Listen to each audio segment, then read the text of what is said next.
l'inauguration du musée de Poncet. Je vais me permettre plutôt de vous présenter, certains le connaissent, Monsieur le gouverneur Michel Forêt de la province de Liège. Je lui cède la parole et ce dernier va donner un commentaire très positif, à mon avis, sur notre centre d'interprétation touristique. A tout de suite. Monsieur le gouverneur, c'est à vous.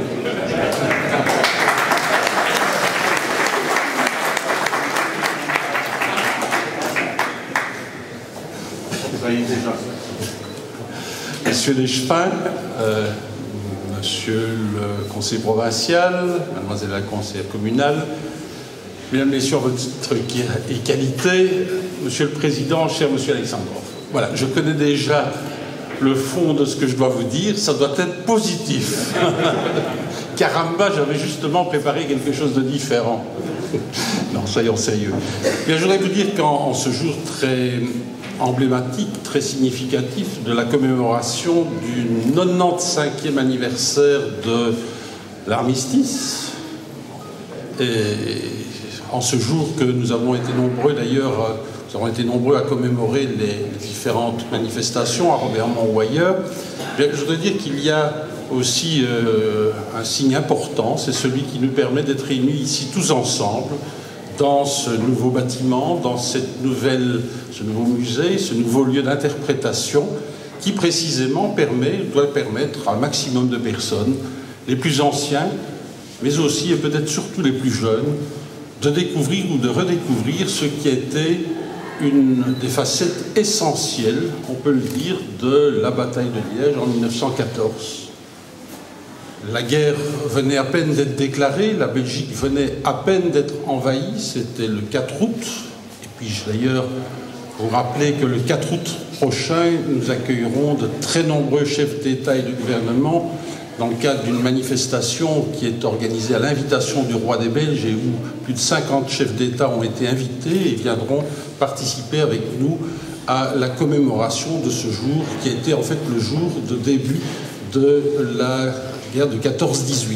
Eh bien, le lendemain, alors que des premières tentatives avaient été lancées sur la Basse-Meuse, du côté de Visé, puis ensuite à Rabosé, qui s'était d'ailleurs conclu par de grands échecs pour les troupes allemandes qui avaient essayé de pénétrer et d'envahir Liège dans le cadre d'une très rapide ou quasi instantanée prise de pouvoir. L'objectif des Allemands était, je vous le rappelle à l'époque, d'aller le plus vite possible vers la France et vers Paris en particulier.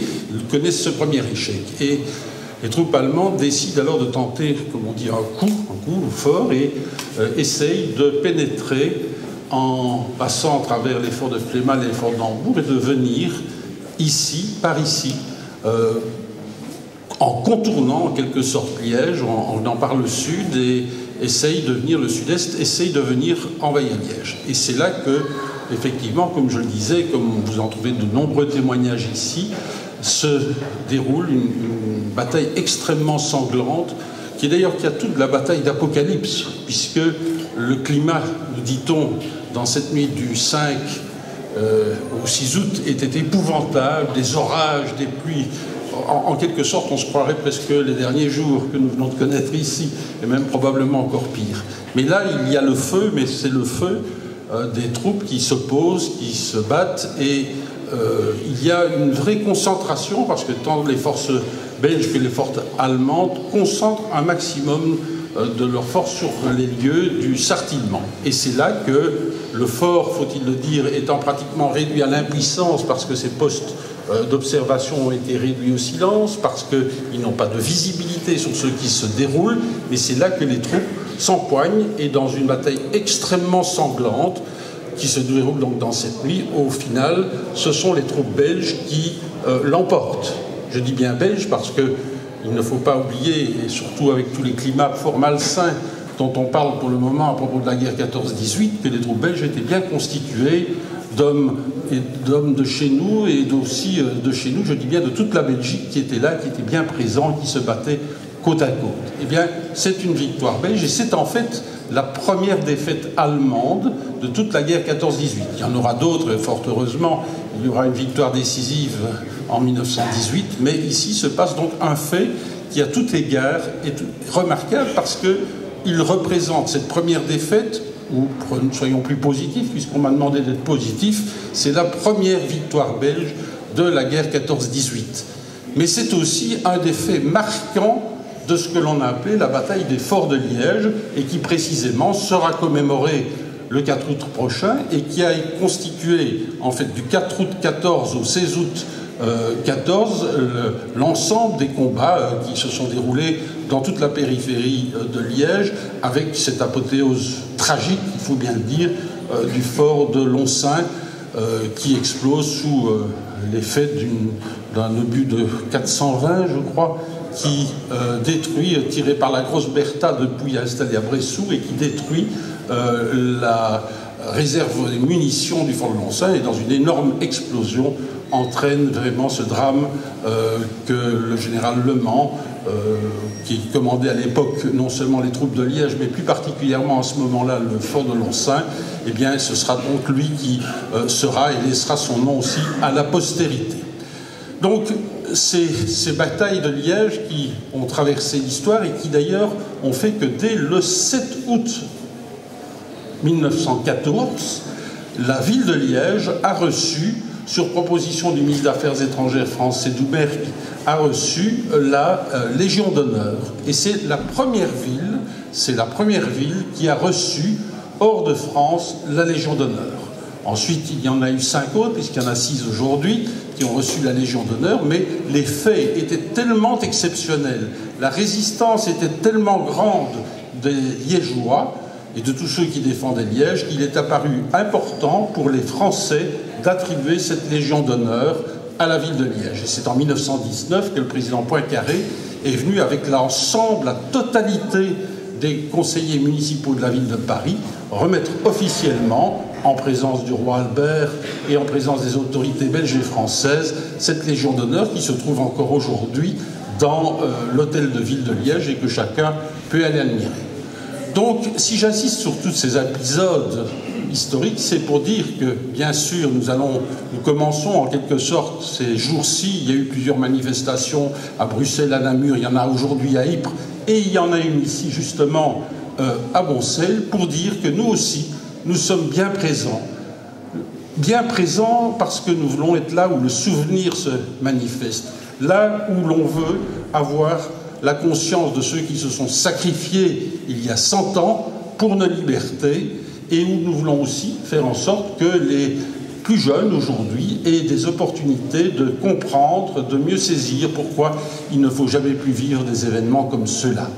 Alors c'est important, et je voudrais dire à M. Alexandrov, dont nul ici ne peut ignorer les efforts formidables et personnels qu'il a accomplis pour réaliser cette œuvre, lui dire combien nous lui sommes reconnaissants d'avoir entrepris cela. Et je me souviens, quand il est venu me voir il y a plus de 2 ans, il était très découragé, mais quand même très déterminé. Et je constate avec plaisir que la détermination l'emporte toujours sur le pessimisme.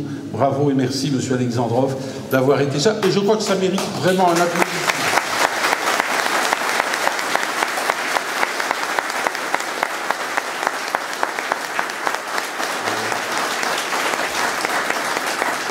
Tout le mérite lui revient, mais je m'en voudrais quand même de ne pas souligner que des aides importantes lui ont quand même été apportées. Notamment, je me permets de souligner que la province de Liège est intervenue. Je pense que le musée de l'Armée, je crois, et je ne doute pas que la ville de Seraing fera de grands efforts encore pour qu'il en soit ainsi aussi. Et je ne doute pas que tous ceux et toutes celles qui sont de bonne volonté seront aux côtés de M. Alexandrov pour faire en sorte que ce musée vive. Parce que si je vous ai parlé aujourd'hui de 14-18, c'est aussi, vous le savez, 40-45, ce seront aussi le rappel d'autres événements tragiques, mais c'est aussi, et avant tout, ça doit être un lieu de mémoire, mais un lieu de mémoire qui vit, et où, effectivement, ce sera pour les uns et les autres des occasions de travailler et d'œuvrer pour la paix. Merci à tous, bonne découverte, merci encore à M. Alexandrov.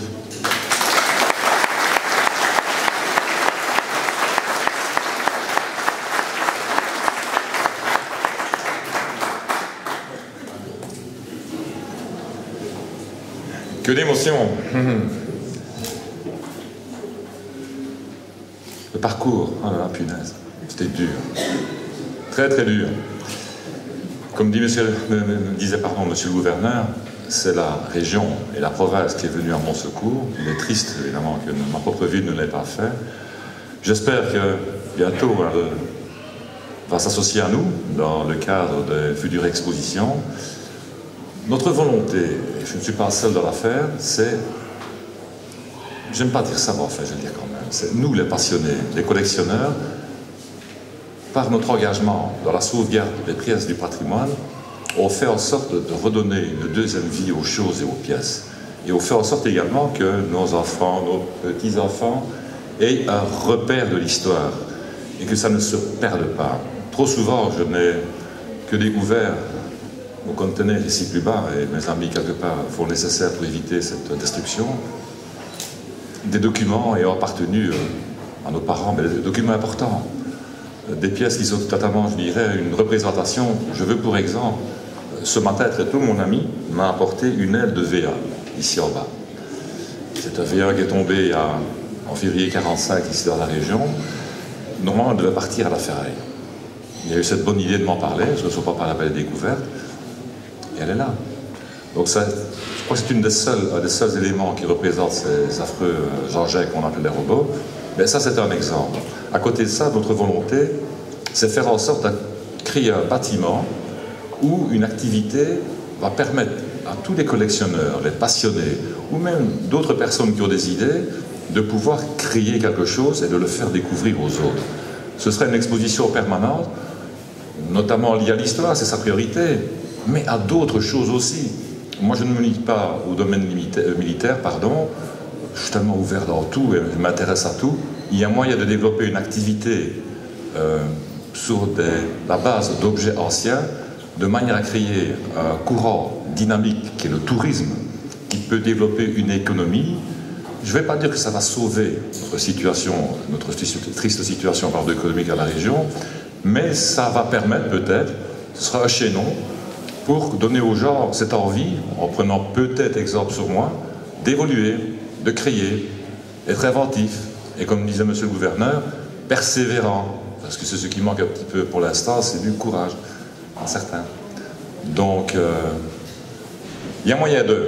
Je n'ai pas trop rempli à l'intérieur. Je fais en sorte de laisser l'opportunité de vous voir et vous revoir et vous revoir souvent en fonction des pièces qui vont arriver. Il y a beaucoup. Ici, il n'y a rien par rapport à ce qui va arriver. Et j'aimerais beaucoup en faire profiter mes amis, notamment M. René Schintz et Geneviève, sa fille, qui vont réaliser l'exposition au Guillemin, de manière à créer une synergie entre tous les musées et les expositions qui auront lieu, pour justement, dans ce cadre du tourisme patrimonial, attirer les gens, faire venir nos voisins, parce que tous sont très intéressés par ce qui s'est passé ici. Pour le moment, nous sommes une terre inexploitable, en termes, je dirais, de découverte, une digression. Nos voisins connaissent mieux le fort de Boncel, je parle des Français, des Allemands, des Anglais, que notre propre population. Il y a moyen de faire un tas de choses ici, il y a moyen de créer un tas d'activités et de devenir un centre opérationnel dans un cadre de tourisme dynamique, évolutif et surtout ouvert vers les autres. C'est un petit peu le message que je veux vous faire passer. À toutes et tous, je répète, je vous remercie du fond du cœur, ça me fait très plaisir d'être venu. Et j'espère que vous êtes satisfait au niveau du musée et que tout se passe bien. Merci.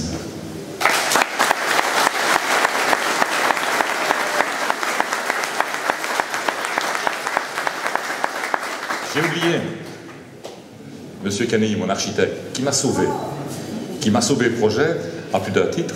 Je vais me permettre de lui donner la parole.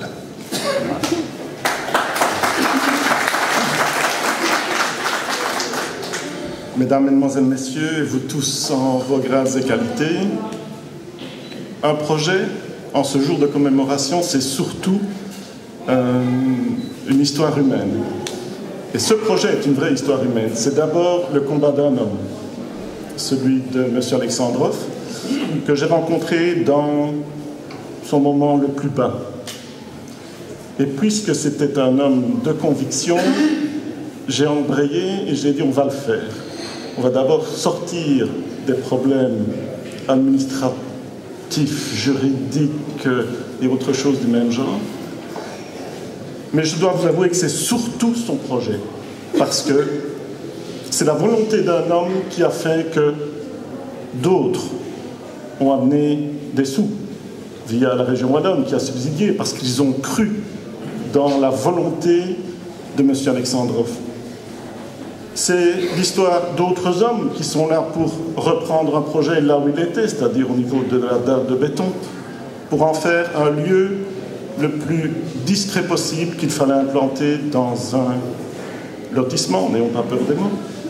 Il fallait donc le rendre discret, discret à l'extérieur et discret à l'intérieur, pour que les pièces, celles que des hommes, des soldats, des combattants, ceux qui se sont battus pour la liberté, votre liberté, notre liberté à tous, ceux qui ont eu dans les tranchées le courage à un moment donné, en Noël 2014, de faire un match de football entre les tranchées. Ceux qui ont eu le courage de se battre jusqu'au bout, en restant dignes, en restant des hommes, en utilisant les armes que vous avez là, mais surtout, lorsque le combat était terminé, de les rendre. Et de les rendre non pas pour qu'on les oublie, mais pour qu'on les mette en évidence. Et notre rôle à nous, qui n'avons pas connu cette époque, grâce à la volonté d'un homme, c'est de ne pas oublier que derrière tous les objets que vous avez et que vous voyez aujourd'hui, ce n'est pas un projet, ce n'est pas un bâtiment, ce sont des hommes qui ont vécu et pour qui l'avenir, la fraternité, la paix, un armistice, c'est important. Je vous remercie.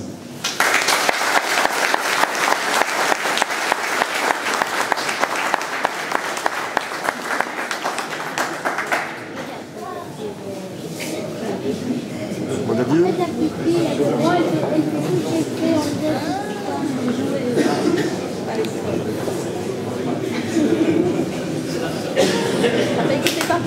Mais voici, donc, les discours sont terminés, un peu le moins maintenant, mais vous allez pouvoir avoir l'agréable surprise d'avoir, grâce à la province de Liège, des boissons et des sandwichs. Je vous en prie.